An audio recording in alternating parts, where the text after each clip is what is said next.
एक सवाल है, अगर आपके पास एक ऐसी प्रॉपर्टी हो जो हर साल आपको लाखों रुपए का रेंट दे रही हो, तो क्या आप उस प्रॉपर्टी को बेचना चाहेंगे?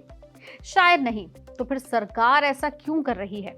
पहले कोल इंडिया का स्टेक बेचा, फिर एनएचपीसी का स्टेक बेचा, अब हिंदुस्तान जिंक में भी अपनी हिस्सेदारी और भी बेचना चाह रही है। और रिपोर्ट्स कह रही हैं कि एलआईसी भी इस लिस्ट में शामिल हो सकती है। आखिर ऐसी क्या मजबूरी आ गई है सरकार की कि एक के बाद एक अपनी प्रॉफिटेबल पीएसयू कंपनीज में से स्टेक बेच रही है? क्या फिस्कल डेफिसिट का ये प्रेशर है? क्या ये टैक्स कलेक्शन कम हो रहा है, या फिर सरकार को पैसों की बहुत ही ज्यादा जरूरत है? बता दें कि हिंदुस्तान जिंक के शेयर्स काफी ज्यादा टूट गए। इसके पीछे एक ही बड़ा कारण है कि ब्लूमबर्ग की एक बड़ी रिपोर्ट आई है। रिपोर्ट कहती है कि गवर्नमेंट हिंदुस्तान जिंक में अपना 2% यानी 2% हिस्सेदारी बेचने का प्लान कर रही है, और इस डील से लगभग सरकार को 5,000 करोड़ के करीब रुपए मिलेंगे, यानी कि सरकार 5,000 करोड़ के करीब रेस करेगी। न्यूज आते ही स्टॉक गिर के 575 के आसपास पहुंच गया, जो कि पिछले 6 हफ्तों के सबसे लोएस्ट लेवल पर था। और सिर्फ हिंदुस्तान जिंक ही नहीं, वेदांता के शेयर्स में भी लगभग 3 से 4% तक की गिरावट देखने को मिली। मार्केट को लग गया कि फिर से एक बड़ा ओएफएस या स्टेक सेल आने वाला है। सरकार के पास आखिर इसमें स्टेक कितना है हिंदुस्तान जिंक में, पहले ये जान लें। तो बता दें कि मार्च 2026 के डेटा के हिसाब से गवर्नमेंट ऑफ इंडिया के पास हिंदुस्तान जिंक में लगभग 28% स्टेक है। सबसे बड़ा शेयर होल्डर आज भी इसका वेदांता है विद 61% स्टेक। बाकी हिस्सेदारी इंश्योरेंस कंपनीज, फॉरेन इन्वेस्टर्स के पास है। और याद रखिए, हिंदुस्तान जिंक कोई छोटी कंपनी नहीं है। ये इंडिया का सबसे बड़ा silver producer and PSU universe का सबसे प्रॉफिटेबल कंपनी में से एक है। इसी वजह से इन्वेस्टर्स के मन में सवाल उठ रहा है कि जब कंपनी प्रॉफिट भी कमा रही है, डिविडेंड भी दे रही है, तो फिर स्टेक यानी हिस्सेदारी बेचने की सरकार को जरूरत ही क्या है? ये सिर्फ हिंदुस्तान जिंक की कहानी भी नहीं है, ये सबसे इंटरेस्टिंग पार्ट है।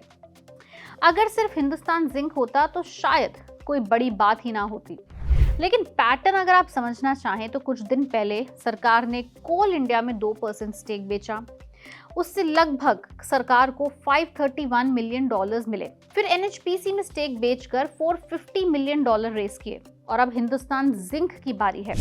रिपोर्ट्स तो ये भी कहती हैं कि सरकार काफी समय से एलआईसी के भी 2% हिस्सेदारी बेचने का प्लान कर रही है, जिससे सरकार को 10,000 करोड़ से ज्यादा रेस हो सकते हैं।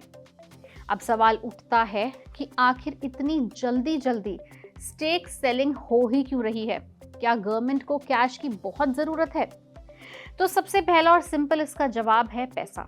गवर्नमेंट को इंफ्रास्ट्रक्चर बनाना है, एक्सप्रेसवेज बनाने हैं, रेलवे एक्सपैंड करनी है, और बहुत सारी और भी चीजें हैं जैसे defence, modernisation of police, etcetera etcetera.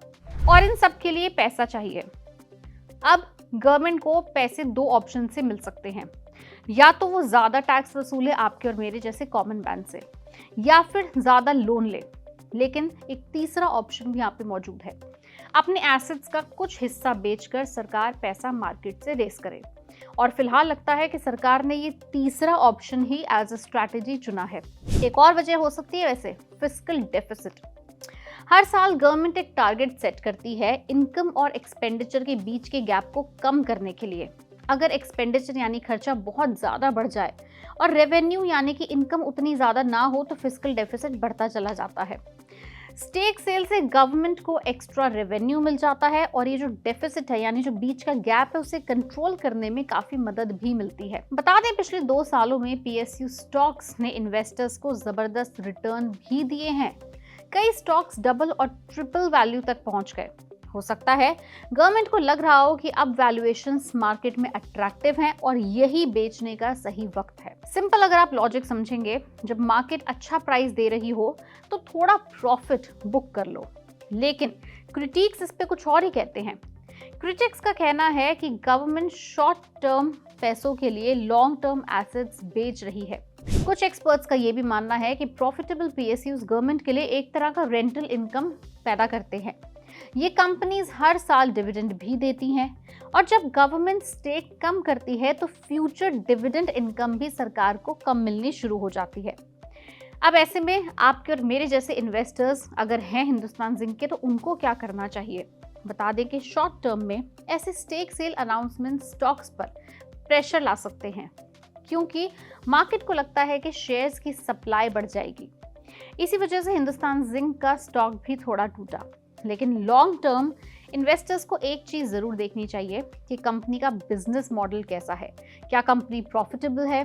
क्या कंपनी डिविडेंड रिकॉर्ड दे रही है? अगर कंपनी के फंडामेंटल स्ट्रांग हैं और किसी बात की करेक्शंस की जरूरत ही नहीं है तो फिर क्या प्रॉब्लम? तो कोल इंडिया, एनएचपीसी, हिंदुस्तान जिंक और शायद एलआईसी, एक बात तो क्लियर है, गवर्नमेंट पीएसयू स्टेक सेल की स्पीड काफी बढ़ा रही है। सरकार कहती है कि इससे रेवेन्यू आएगा और फिस्कल मैनेजमेंट भी बेटर होगा, लेकिन क्रिटिक्स का मानना बिल्कुल उल्टा है। वो कहते हैं कि देश के प्रॉफिटेबल एसेट्स को धीरे धीरे कॉर्पोरेट हाउसेस को नहीं देना चाहिए। अब सच क्या है?